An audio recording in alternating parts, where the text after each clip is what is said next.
El diputado general de Vizcaya, José Luis Bilbao, ha ratificado el compromiso de la Diputación Foral de Vizcaya con los jóvenes y con la promoción, retención y captación del talento durante la entrega de diplomas correspondiente a la tercera edición del programa Talentia.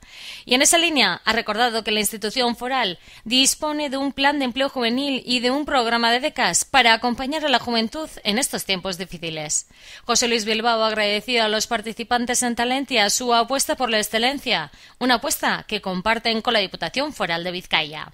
En su captación, retención y fomento, la Diputación ha invertido en los últimos años 3,8 millones de euros.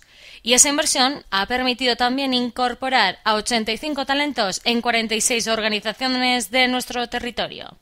El programa Talentia es una iniciativa pionera y única en todo el Estado, que tiene como objetivo vincular y acercar al alumnado universitario con mayor potencial a la realidad empresarial y científico-tecnológica de Vizcaya.